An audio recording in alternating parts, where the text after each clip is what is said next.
B N ಟಿವಿಯ ವಿಶೇಷ ಕಾರ್ಯಕ್ರಮ ನಾನು ನನ್ನ ಲೈಫ್ ವಿಶೇಷ ಕಾರ್ಯಕ್ರಮಕ್ಕೆ ಸ್ವಾಗತ. ನಾನು ನಿಶ್ಚಿತ. ಇವತ್ತಿನ ನಾನು ನನ್ನ ಲೈಫ್ ವಿಶೇಷ ಕಾರ್ಯಕ್ರಮದಲ್ಲಿ ನಮ್ ಜೊತೆ ಒಬ್ಬ ವಿಶೇಷ ಅತಿಥಿ ಇದ್ದಾರೆ. ಯಾರಪ್ಪ ಅಂತಂದ್ರೆ ನಟ ಭಾರ್ಗವ್ ಅವರು.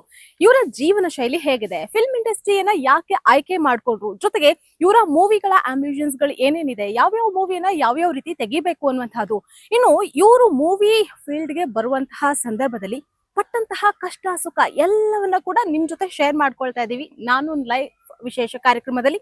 ಬನ್ನಿ ಅವ್ರನ್ನ ಮಾತಾಡ್ಸೋಣ. ಭಾರ್ಗವ್ ರೇ ನಮಸ್ಕಾರ. ಬಿಎನ್ ಟಿವಿಯ ವಿಶೇಷ ಕಾರ್ಯಕ್ರಮ ನಾನು ನನ್ನ ಲೈಫ್ ಈ ಕಾರ್ಯಕ್ರಮಕ್ಕೆ ಸ್ವಾಗತ. Thank you. ಈ ಪ್ರೋಗ್ರಾಮ್ ಅಲ್ಲೇ ಇದೆ ನಾನು ನನ್ನ ಲೈಫ್ ಅಂತ. ಲೈಫ್ ಜರ್ನಿ ಅನ್ನುವಂಥದ್ದು ತುಂಬಾನೇ ಇಂಪಾರ್ಟೆಂಟ್. ಒಬ್ರೊಬ್ರದು ಒಂದೊಂದ್ ರೀತಿ ಇರುತ್ತೆ. ಹಾಗಾಗಿ ಫಸ್ಟ್ ಮೊದಲನೇದಾಗಿ ನಾವು ಬಾಲ್ಯದಿಂದ ಆರಂಭ ಮಾಡೋಣ. ನಿಮ್ಮ ಬಾಲ್ಯದ ಜೀವನ, ನೀವು ಮೂಲತಃ ಎಲ್ಲಿಯವರು ಅಂತ? ನಾನು ಹುಟ್ಟಿ ಬೆಳೆದಿದ್ದೆಲ್ಲ ಬೆಂಗಳೂರು. ಸೊ ನಮ್ಮ ತಂದೆಯವರೆಲ್ಲ ಲೈಕ್ ಆಂಧ್ರ. ಸೊ ನಮ್ಮ ತಂದೆಯವ್ರಲ್ಲಿ ಬಂದು ಸೆಟ್ಲ್ ಆದ್ರು. ಸೊ ನಾನು ಹುಟ್ಟಿ ಬೆಳೆದಿದ್ದು ನನ್ನ ಸ್ಕೂಲಿಂಗ್ ಎಲ್ಲ ಇಲ್ಲೇ ನಮ್ಮ ಕರ್ನಾಟಕದಲ್ಲಿ ಮೇಲೆ. ಸೊ ನನ್ನ ಸ್ಕೂಲಿಂಗ್ ಎಲ್ಲ ಶ್ರೀಬಾಂಗ್ಲೂರ್ ಹೈಸ್ಕೂಲ್ ಅಂತ ಒಂದು ಸ್ಕೂಲ್ ನಡೀತು ಫಸ್ಟ್ 10th ಸ್ಟ್ಯಾಂಡರ್ಡ್. ಆಮೇಲೆ SRC ಕಾಲೇಜಲ್ಲಿ ನನ್ನ PUC ಅಂಡ್ ಡಿಗ್ರಿ ಆಯ್ತು. ಮತ್ತೆ ನಾನು MBA ಬಂದ್ಬಿಟ್ಟು ಮರಿಯಪ್ಪ ಫಸ್ಟ್ ಕಾಲೇಜಲ್ಲಿ ಮಾಡಿದೆ. ನಾನು MBA in finance and banking ಮಾಡಿದೆ. ಸೊ ನಾನು MBA topper actually, gold medalist.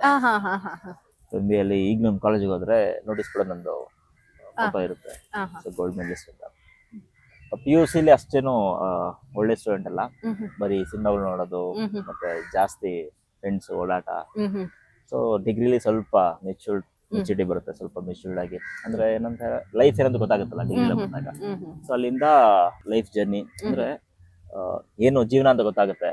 So MBA ತುಂಬಾ ಚೆನ್ನಾಗಿ ಓದಿದೆ. ಸೊ ಗೋಲ್ಡ್ ಮೆಡಲ್ ಕೊಟ್ಟಿದ್ದಾರೆ. ಆಮೇಲೆ ನನ್ನ ಈ ಸಿನಿಮಾ ಲೈಫ್ ಅಂತ ಬಂದಾಗ ನಾನು ಚಿಕ್ಕ ವಯಸ್ಸಿಂದಾನೇ ಮೀನ್ 10th ಸ್ಟ್ಯಾಂಡರ್ಡ್ ಇಂದಾನೆ ಒಂದು ಸ್ಟೋರೀಸ್, ಒಂದು ಚಿಕ್ಕ ಗುಂಪನ್ನು ಕಟ್ಕೊಂಡು ಶಾರ್ಟ್ ಮೂವೀಸ್ ಎಲ್ಲ ಮಾಡ್ತಾ ಇದ್ದೆ. ಸೊ ಅಲ್ಲಿಂದಾನೇ ಈ ಒಂದು ಇಂಟ್ರೆಸ್ಟ್ ಸ್ಟಾರ್ಟ್ ಆಯ್ತು. ಅಂದ್ರೆ ಈಗ ಚಿಕ್ಕವ್ರು ಇರ್ಬೇಕಾದ್ರೆ ನಾನು ಏನಾದ್ರೂ ಗೋಲ್ ಇದೇ ಮಾಡ್ಬೇಕು, ಅಥವಾ ಡಾಕ್ಟರ್ ಆಗ್ಬೇಕು, ಅಥವಾ ಇಂಜಿನಿಯರ್ ಆಗ್ಬೇಕು, ಅಥವಾ ನಾನು ನಟ ಆಗ್ಬೇಕು, ಆಂಕರ್ ಆಗ್ಬೇಕು ಅನ್ನುವಂಥದ್ದು ಲೈವ್ ಮುಂಚೆ ನಾವ್ ಯಾವ್ದೇ ಇದ್ರಲ್ಲಿದ್ರು ಕೂಡ ಅದು ಇದ್ದೇ ಇರುತ್ತೆ ಎಲ್ರಿಗೂ ಕೂಡ. ಹಾಗಾಗಿ ನಿಮ್ಗೆ ಯಾವಾಗಿಂದ ಈ ಹಂಬಲ ಸ್ಟಾರ್ಟ್ ಆಯ್ತು, ನಾನು ಹೀಗೆ ಆಗ್ಬೇಕು? ಅದ್ರಲ್ಲೂ ನೀವು ಸೆಲೆಕ್ಟ್ ಮಾಡ್ಕೊಂಡಿರೋದು MBA ಮಾಡಿದೀರಾ, ಗೋಲ್ಡ್ ಮೆಡಲಿಸ್ಟ್ ಬೇರೆ. ಸೊ ಹಾಗಾಗಿ ಎಲ್ಲ ಒಂದ್ ಕಡೆ ಅದಕ್ಕೂ ಇದಕ್ಕೂ ಅಜಗಜಾಂತರ ವ್ಯತ್ಯಾಸಗಳು ಕೂಡ ಇರೋದ್ರಿಂದ ನಾನು ನಿಮ್ಗೆ ಹೇಳಿದಂಗೆ 10th ಇಂದಾನೆ ನನ್ಗೊಂದು ಅಂದ್ರೆ ಬುಕ್ಸ್ ಎಲ್ಲ ಓದ್ತಿದ್ದೆ, ತುಂಬಾ ಬುಕ್ಸ್ ಓದ್ತಾ ಇದ್ದೆ. ಮತ್ತೆ ಈ ಕಥೆಗಳು ಓದ್ತಿದ್ದೆ ತುಂಬಾ. ಈಗ ಬಾಲಮಿತ್ರ ಅಂತೆಲ್ಲ ಬರ್ತಿತ್ತು, ಮತ್ತೆ ಲೈಬ್ರರಿ ಕಥೆಗಳು ಓದ್ತಿದ್ದೆ. ಸೊ ಪ್ರತಿಯೊಂದು ಪಾತ್ರದಲ್ಲೂ ನಮ್ಮನ್ನ ನೋಡ್ಕೊಂತ ಇದ್ದೆ. ಅದು ಹೇಗೆ ಅಂದ್ರೆ ಕತೆ ಓದ್ತಾ ಇರ್ಬೇಕಾದ್ರೆ ಆ ಪಾತ್ರದ ನಮ್ಮನ್ನ ನೋಡ್ಕೊಂಡಾಗ ಕಥೆನೇ ಇಂಟ್ರೆಸ್ಟಿಂಗ್ ಆಗಿರುತ್ತೆ. ಸೊ ಹಾಗಾಗಿ ನನ್ಗೆ ಒಬ್ಬ ಒಳ್ಳೆ ಆರ್ಟಿಸ್ಟ್ ಆಗ್ಬೇಕು ಅಂತ ಇತ್ತು. ನಾನು ಚಿಕ್ಕ ವಯಸ್ಸಿಂದನೇ ಒಂದು ಕನ್ಸು ಕಟ್ಕೊಂಡಿದ್ದೆ, ಒಳ್ಳೆ ಆರ್ಟಿಸ್ಟ್ ಆಗ್ಬೇಕು ಅಂತ. ಸೊ ಹಾಗೆ ಕಥೆಗಳು ಬರೀತಾ ಇದ್ದೆ. ಮತ್ತೆ 10th ಅಲ್ಲೇ ಒಂದು ಚಿಕ್ಕ ತಂಡ ಮಾಡ್ಕೊಂಡು ಶಾರ್ಟ್ ಮೂವೀಸ್ ಎಲ್ಲ ಮಾಡ್ತಿದ್ವಿ. ನಾನು PUC ಬಂದಾಗ ಲೈಕ್ ಶಾರ್ಟ್ ಮೂವೀಸ್ ಅಲ್ಲಿ ಒಳ್ಳೊಳ್ಳೆ ಶಾರ್ಟ್ ಮೂವೀಸ್ ಮಾಡಿ ಲೈಕ್ ಯೂಟ್ಯೂಬ್ ಎಲ್ಲ ಅಪ್ಲೋಡ್ ಎಲ್ಲ ಮಾಡ್ತಾ ಇದ್ವಿ. ಸೊ ಇದೊಂದು ಡ್ರೀಮ್, ನನಗೆ ಆರ್ಟಿಸ್ಟ್ ಆಗ್ಬೇಕು ಅಂತ ಡ್ರೀಮ್ ಒಂದು ಸ್ಕೂಲ್ ಟೈಮಿಂದಾನೆ ಇತ್ತು. ಸೊ ನೀವು ಹೇಳ್ದಂಗೆ ಡಾಕ್ಟರ್ ಆಗ್ಬೇಕು, ಇಂಜಿನಿಯರ್ ಆಗ್ಬೇಕು ಅಂತ ಇರಲಿಲ್ಲ, ನಾನೊಬ್ಬ ಆಕ್ಟರ್ ಆಗ್ಬೇಕು ಅಂತಾನೆ ಇದ್ದೆ. ಸೊ ಇನ್ನೊಂದೇನಂತ ಹೇಳಿದ್ರೆ ಎಜುಕೇಶನ್ ಅನ್ನೋದು ಯಾವುದಕ್ಕೆ ಆಗ್ಬೋದು, ಒಂದು ಬೇಸಿಕ್ ಫೌಂಡೇಶನ್ ಅಂತ. ಸೊ ಎಜುಕೇಶನ್ ತುಂಬಾ ಇಂಪಾರ್ಟೆಂಟ್ ಆಗಿರುತ್ತೆ. ಸೊ ನಾವು ಮಾತಾಡೋ ಮಾತು, ಮೆಚ್ಯೂರ್ ಟಾಕ್ಸ್ ಎಲ್ಲ ಬರೋದು ಒಂದು ಎಜುಕೇಶನ್ ಇಂದ. ಸೊ ಡಿಸಿಪ್ಲಿನ್ ಆಗಿರ್ಬೋದು, ಕನ್ಸಿಸ್ಟೆನ್ಸಿ, ಇದೆಲ್ಲ ಹೆಂಗೆ ಅಂತ ಹೇಳಿದ್ರೆ ಎಜುಕೇಶನ್ ಜೊತೆನೆ ನಾವೇನಾದ್ರು ಮಾಡ್ಬೇಕು ಸಾಧ್ಯ ಆಗುತ್ತೆ. ಸೊ ಹಾಗೆ ಸಿನಿಮಾ ಇಂಡಸ್ಟ್ರಿಗೆ ಆಮೇಲೆ ನಾನು 2018 ನನಗೆ ಒಂದು ಒಳ್ಳೆ ಶಾರ್ಟ್ ಇದು ವೆಬ್ ಸೀರೀಸ್ ಅವಕಾಶ ಸಿಕ್ತು. ಸೊ ಅಲ್ಲಿಂದ ನನ್ನ ಜರ್ನಿ ಸ್ಟಾರ್ಟ್ ಆಯ್ತು. ಆ ತಂಡದ ಜೊತೆನೆ ಒಂದು ಮೂವಿ ಆಫರ್ ಕೂಡ ಬಂತು. ಸೊ ಹಾಗೆ ಅಲ್ಲಿಂದ ನನ್ನ ಮೂವಿ ಜರ್ನಿ ಸ್ಟಾರ್ಟ್ ಆಯ್ತು. ಸೊ ಈಗ ಆಲ್ಮೋಸ್ಟ್ ಒಂದು 7-8 ಮೂವೀಸ್ ಆಗಿದೆ ಹೀರೋ ಆಗಿ. So going good.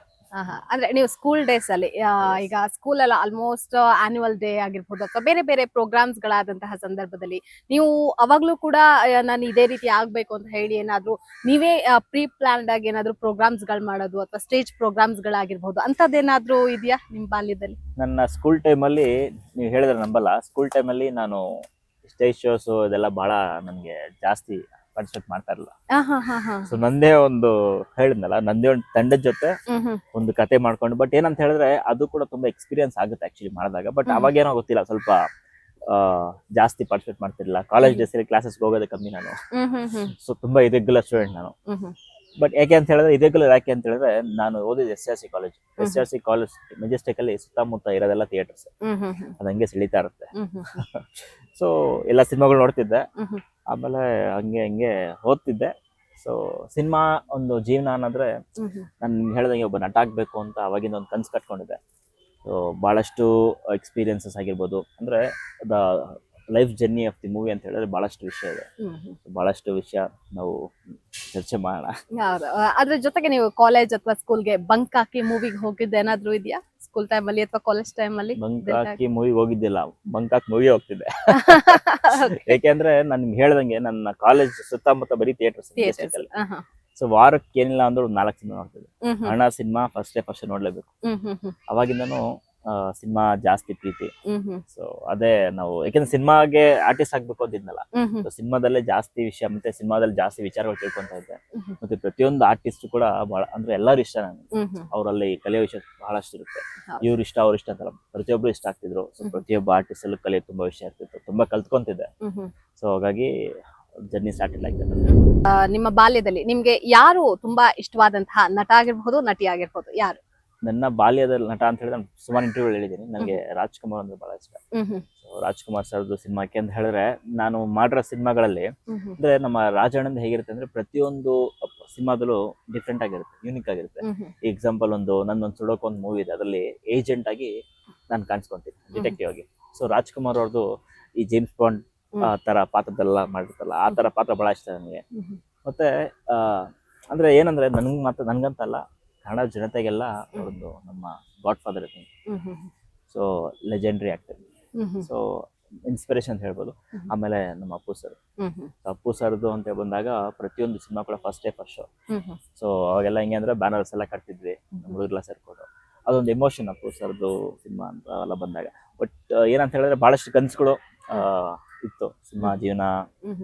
ಸೊ ನನ್ನ ಬಾಲ್ಯ ಜೀವನ ಹೆಂಗೆ ಅಂತ ಹೇಳಿದ್ರೆ ರಾಜ್ಕುಮಾರ್ ಅವ್ರ ಸಿನಿಮಾ, ಮತ್ತೆ ನಾನು ತೆಲುಗುದಲ್ಲಿ ಚಿರಂಜೀವಿ ಅವ್ರ ಸಿನಿಮಾಗಳು ನೋಡ್ತಿದ್ದೆ. ಯಾಕೆಂದ್ರೆ ನಂದು ನೇಟಿವ್ ಆಂಧ್ರ ಮತ್ತೆ ನನ್ನ ಮದರ್ ಟಂಗ್ ತೆಲುಗು ಆಗಿದ್ದರಿಂದ ತೆಲುಗು ಸಿನಿಮಾಗಳು ತುಂಬಾ ಜಾಸ್ತಿ ನೋಡ್ತಾರೆ. ಮತ್ತೆ ಇನ್ನ ಮನೆಯಲ್ಲಿ ಸ್ಕೂಲ್ ಹೋಗೋ ಟೈಮಲ್ಲಿ ಅಥವಾ ಕಾಲೇಜ್ಗೆ ಹೋಗೋ ಟೈಮಲ್ಲಿ ಬಂಕ್ ಹಾಕಿ ಮೂವೀಸ್ ಹೋಗ್ತಾ ಇದ್ವಿ, ಅಥವಾ ಕಾಲೇಜಿಂದ ಏನಾದ್ರು ಪೇರೆಂಟ್ಸ್ ಗೆ ಕಂಪ್ಲೇಂಟ್ ಮಾಡುವಂತದ್ದು, ಆ ಟೈಮಲ್ಲಿ ಪೇರೆಂಟ್ಸ್ ಯಾವ ರೀತಿ ರಿಯಾಕ್ಟ್ ಮಾಡ್ತಿದ್ರು, ಕಾಲೇಜಲ್ಲಿ ಯಾವ ರೀತಿ ನೀವು ಅದನ್ನ ಮ್ಯಾನೇಜ್ ಮಾಡ್ತಾ ಇದ್ರಿ, ಹೇಗೆ? ನಾನು ಕಾಲೇಜ್ ಬಂಕ್ ಹೊಡಿತಿದ್ದೆ. ಬಟ್ ಹೆಂಗೆ ಅಂತ ಹೇಳಿದ್ರೆ ನಾನು ಡಿಗ್ರಿಯಲ್ಲಿ ಬಂಕ್ ಹೊಡೆದ್ರು ಕೂಡ ಚೆನ್ನಾಗಿ ಓದ್ತಿದ್ದೆ. ಸೊ ಹಂಗೆ ನನ್ನ ಲೆಕ್ಚರ್ ಜೊತೆ ಮ್ಯಾನೇಜ್ ಮಾಡ್ತಿದ್ದೆ. ಯಾಕೆಂದ್ರೆ ನಾನು ಫಸ್ಟ್ ಸೆಮ್ ಇಂದ 6th ಸೆಮ್ ವರೆಗೂ ಪ್ರತಿ ಸೆಮ್ಮಲ್ಲಿ ಫಸ್ಟ್ ಕ್ಲಾಸ್ ಬರ್ತಿದ್ದೆ. ಸೊ ಹಾಗಾಗಿ ಒಂದು ವಿಚಾರ ಏನು ಅಂದ್ರೆ, ನಾವು ಕಾಲೇಜ್ ಆಗಿರ್ಬೋದು ಸ್ಕೂಲ್ ಆಗಿರ್ಬೋದು, ಒಂದು ವಿಚಾರ ಏನು ಗೊತ್ತಾ, ನೀವು ಚೆನ್ನಾಗಿ ಓದಿದ್ರೆ ನಮ್ಮ ಲೆಕ್ಚರ್ಸ್ ಅಷ್ಟೇ ಸಪೋರ್ಟ್ ಮಾಡ್ತಾರೆ. ನಾವು ಚೆನ್ನಾಗಿ ಓದ್ದೆ ಸುಮ್ಮನೆ ನಾಟಿಯಾಗಿರ್ತೀವಿ, ಬರೀ ತುಂಟಾಟ ಮಾಡ್ಕೊಂತೀವಿ ಅಂದ್ರೆ ಅವ್ರಿಗೆ ಕೋಪ ಬರುತ್ತೆ. ನಾವು ಚೆನ್ನಾಗಿ ಓದ್ತಿದೀವಿ ಅಂದಾಗ ಏನೇ ವಿಷಯ ಆಗಲಿ, ನಮ್ಮ ಕಲ್ಚರಲ್ ಆಕ್ಟಿವಿಟೀಸ್ ಆಗಿರ್ಬೋದು, ಏನೇ ಮಾಡ್ತೀವಿ ಅಂದ್ರೆ ಅವ್ರ ಸಪೋರ್ಟ್ ಇದ್ದೇ ಇರುತ್ತೆ. ಸೊ ಹಂಗಾಗಿ ಅವ್ರ ಸಪೋರ್ಟ್ ಇತ್ತು. ಸೊ ಬಂಕ್ ಹೊಡೆದಾಗ ಏನಂದ್ರೆ ಪ್ರಿನ್ಸಿಪಲ್ ಹತ್ರ ಹೋಗಿ ಮಾತಾಡ್ತೀವಿ, ಸರ್ ಹಿಂಗೆ ಅಂತೆಲ್ಲ. ಚೆನ್ನಾಗಿ ಓದ್ತಿದ್ದೆ ಅಂತ ಒಂದೇ ಒಂದು ವಿಷಯಕ್ಕೆ ಅವರು ನನ್ನ ಕ್ಷಮಿಸ್ತಾ ಇದ್ರು, ನೆಕ್ಸ್ಟ್ ಹಿಂಗ್ ಮಾಡ್ಬೇಡ ಅಂತ. ಹಂಗೆ 6th ಸೆಮ್ ವರೆಗೂ ಅದೇ ಕಂಟಿನ್ಯೂ ಆಗೋಯ್ತು. 6th ಸೆಮ್ ವರೆಗೂ ನಾನು ಫಸ್ಟ್ ಕ್ಲಾಸ್ ಎಲ್ಲ ಪಾಸ್ ಆಗಿದ್ದೆ ಡಿಗ್ರಿಯಲ್ಲಿ, BBA ಮಾಡಿದೆ ಡಿಗ್ರಿ. ಸೊ PUC ಮಾತ್ರ ವೆರಿ ಡಲ್ ಸ್ಟೂಡೆಂಟ್. PU ನಲ್ಲಿ ಮಾತ್ರ, PU ನಲ್ಲಿ ಡಲ್ ಆಗಿದ್ದವರು MBA ನಲ್ಲಿ ನೀವು ಗೋಲ್ಡ್ ಮೆಡಲಿಸ್ಟ್ ಆಗಿದ್ದೀರಾ. PUC ನನ್ ಮ್ಯಾಥ್ಸ್ ಅಂದ್ರೆ ಭಯ, ಟ್ರಿಗ್ನೋಮೆಟ್ರಿ ಅಂದ್ರೆ ಈಗಲೂ ಭಯ ಆಗುತ್ತೆ ನನಗೆ. ಆ differentiation, calculus, cos theta, sine theta, tan theta ಅಂದ್ರೆ ಈಗಲೂ ಭಯ. But it was very good journey. ಹಿಂಗೆ ನನ್ನ ಲೈಫ್ ಜರ್ನಿ. ಮತ್ತೆ ಸ್ಕೂಲ್ ಅಥವಾ ಕಾಲೇಜ್ ಡೇಸ್ ಅಲ್ಲಿ ಇಂತಹದ್ದೇ ಅಂತ ಹೇಳಿ ತುಂಬಾನೇ ಮೆಮೊರೇಬಲ್ ಅನ್ನುವಂತಹದ್ದು ಏನಾದ್ರು ಹೇಳೋದಾದ್ರೆ? ಸುಮಾರಿದೆ ಆಕ್ಚುಲಿ. ಏನಂತ ಹೇಳಿದ್ರೆ ಸ್ಕೂಲ್ ಅಂಡ್ ಕಾಲೇಜ್ ಟೈಮಲ್ಲಿ, ಅಂದ್ರೆ ಸ್ಕೂಲ್ ಟೈಮ್ ಅಂದ್ರೆ ಮೆಮೊರೀಸ್ ಟೈಮ್ ಅಲ್ವಾ. ಇಂಥ ವಿಷಯ ಅಂತಲ್ಲ, ಬಹಳಷ್ಟು ಮೆಮೊರಿಗಳಿದೆ ಸ್ಕೂಲ್ ಟೈಮಲ್ಲಿ, ಕಾಲೇಜಲ್ಲಿ.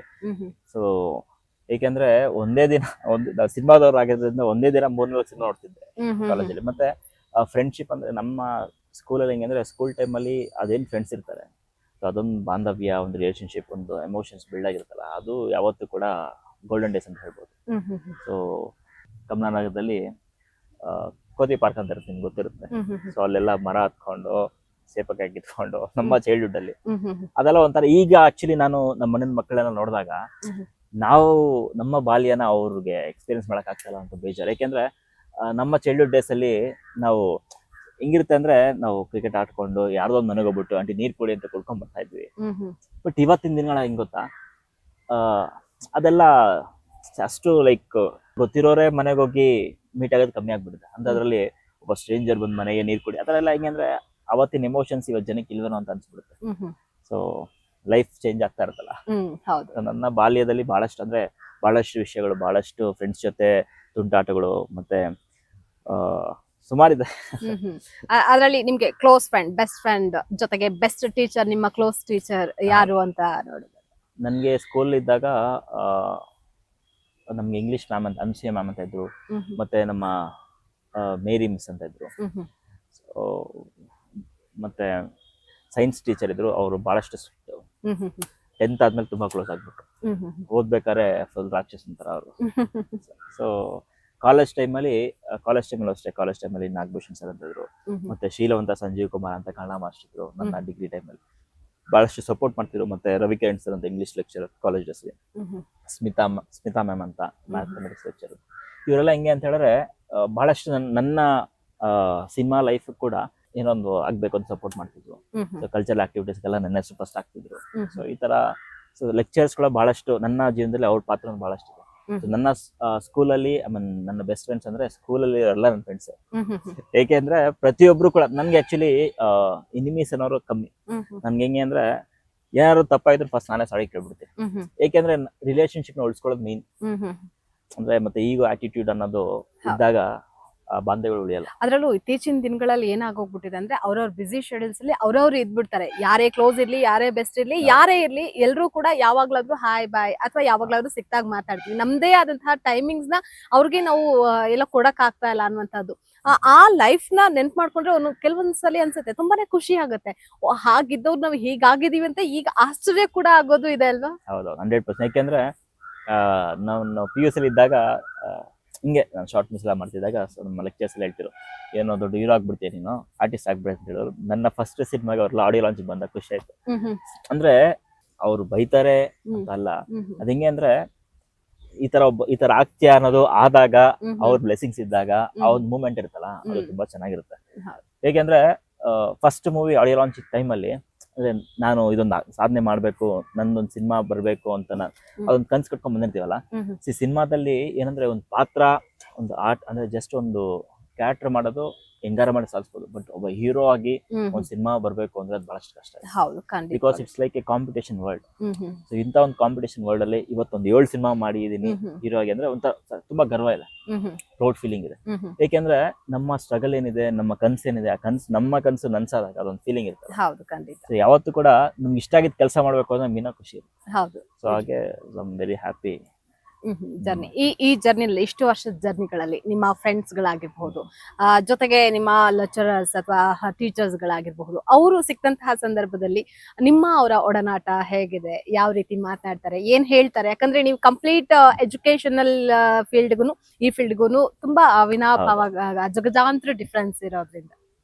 ಅಂದ್ರೆ ಈಗ ನೀವು ಹೇಳಿದಂಗೆ ಇವತ್ತಿನ ದಿನ ಆಕ್ಚುಲಿ ಅಂದ್ರೆ ಫ್ರೆಂಡ್ಸ್ ಎಲ್ಲ ಈಗ ಸಿಕ್ಕಿದಾಗ ಅಂದ್ರೆ ನಮ್ಗೆ ಏನ್ ಗೊತ್ತೆ ಅಂದ್ರೆ ನಮ್ಗೆ ಒಂದು ನಮ್ ಫ್ರೆಂಡ್ಸ್ ಅಂದ್ರೆ ಫ್ರೆಂಡ್ಸ್ ನಾವು ಸಿನಿಮಾದಲ್ಲಿ ಹೀರೋ ಆಕ್ಟ್ ಮಾಡ್ತಿರ್ಬೋದು, ಅದು ಡಿಫ್ರೆಂಟ್. ಬಟ್ ಫ್ರೆಂಡ್ಸ್ ಅಂದ್ರೆ ಫ್ರೆಂಡ್ಸ್ ಅಲ್ವಾ? ಬಟ್ ಅವರು ನಮ್ಮ ನೋಡೋ ರೀತಿ ಬೇರೆ ಆಗ್ಬಿಟ್ರು. ಅಂದ್ರೆ ಯಾಕೆಂದ್ರೆ ನಮ್ಮ ಜೀವನದಲ್ಲಿ ಹೆಂಗೆ ಅಂದ್ರೆ ನನ್ನ ಫ್ರೆಂಡ್ಶಿಪ್ ಅಲ್ಲಿ ನಮ್ ಸ್ಕೂಲ್ ಫ್ರೆಂಡ್ಸ್ ಇವತ್ತು ಕೂಡ ಒಂದು ಗೆಟ್ ಟುಗೆದರ್ ಎಲ್ಲ ಮಾಡ್ತಿರ್ತಾರೆ. ಶೂಟ್ ಟೈಮ್ ಅಲ್ಲಿ ಇದ್ದಾಗ ಹೋಗಕ್ ಆಗ್ತಿರಲ್ಲ, ಬಟ್ ನನ್ಗೂ ಇರುತ್ತೆ ಬೇಗ ಹೋಗಿ ಮೀಟ್ ಆಗ್ಬೇಕು ಫ್ರೆಂಡ್ಸ್ ಅಂತ. ನನ್ನ ಸಿನಿಮಾ ಟೈಮ್ಗೆ 100% ಎಲ್ಲಾ ಫ್ರೆಂಡ್ಸ್ ಒಂದು ಟೀಮ್ ಆಗಿ ಬರ್ತಾರೆ. ಬಹಳಷ್ಟು ಅಂದ್ರೆ ಏನಂದ್ರೆ ನನ್ಗೆ ಫ್ರೆಂಡ್ಸ್ ಬಹಳಷ್ಟು ಜಾಸ್ತಿನೇ. ಸೊ ಎಲ್ಲರೂ ಕೂಡ ಟೈಮ್ ಕೊಡ್ಬೇಕು ಅನ್ಕೊಂಡಿದ್, ಬಟ್ ಲೈಫಲ್ಲಿ ಟೈಮ್ ಆಗಲ್ಲ. ಬಟ್ ಸ್ಟಿಲ್ ಏನಂದ್ರೆ ಅಷ್ಟೇ ಯಾವತ್ತೋ ಒಂದಿನ ಟೈಮ್ ಮಾಡ್ಕೊಂಡು ಹೋಗ್ತಾ ಇರ್ತೀನಿ, ನಮ್ ಫ್ರೆಂಡ್ಸ್ ಮೀಟ್ ಆಗ್ತಾ ಇರ್ತೀನಿ. ಮತ್ತೆ ಆ ಓಲ್ಡನ್ ಡೇಸ್ ಎಲ್ಲ ಜ್ಞಾಪಿಸ್ಕೊಂಡು, ಮತ್ತೆ ನಾಟಿ ಥಿಂಗ್ಸ್ ಎಲ್ಲ ಅದೇ ಮೆಮೊರೀಸ್ ಮಾಡ್ಕೊಂಡು ಖುಷಿಯಾಗಿ ಈಗ್ಲೂ ಹೋದಾಗ ಫ್ರೆಂಡ್ಸ್ ಹತ್ರ ನಾನು ಹೋಗ್ತೀನಿ ಅಂದ್ರೆ ನನ್ಗೇನೇನು ಇಷ್ಟ ಎಲ್ಲ ತಂದ್ಬಿಡ್ತಾರೆ. ಫಸ್ಟ್ ನಾನು ಸ್ಕೂಲ್ ಟೈಮ್ ಅಲ್ಲಿ ಸೇಪೆಕಾಯಿ ಉಪ್ಪು ಖಾರ ಹಾಕಿ ತಿಂತಿದ್ದೆ, ಮಾವಿನ ಕಾಯಿ ತಿಂತಿದ್ದೆ, ಅದನ್ನೆಲ್ಲ ಫಸ್ಟ್ ಡೇಬಿಟ್ ಬಿಡ್ತಾರೆ. ಅಂದ್ರೆ ಆ ಒಂದು ನಮ್ಗೆ ಏನು ಬೇಕಾಗಿಲ್ಲ, ಆ ಒಂದು ಖುಷಿ ಇರ್ತಿ ಗೊತ್ತಾ. ನನ್ ಸ್ಕೂಲ್ ಟೈಮಲ್ಲಿ ನನ್ಗೆ ಏನೇನು ಇಷ್ಟ ಅಂತ ತಿಳ್ಕೊಂಡು ಇವತ್ತು ತೊಗೊಂಡ್ ಕೊಡ್ತಾರಲ್ವಾ, ಅದು ಒಂಥರ ಖುಷಿ. ಏನು ಮಾಡ್ಬೇಕಲ್ಲ, small things makes big difference ಅಂತಾರಲ್ಲ.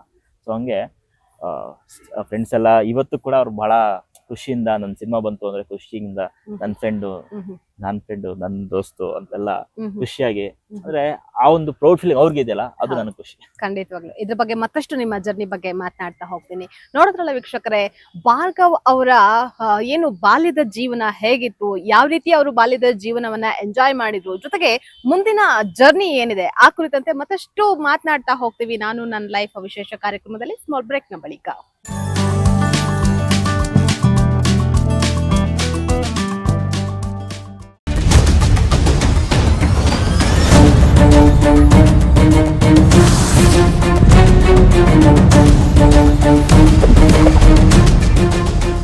BN TV ಇದು ನಿಮ್ಮ ಧ್ವನಿ.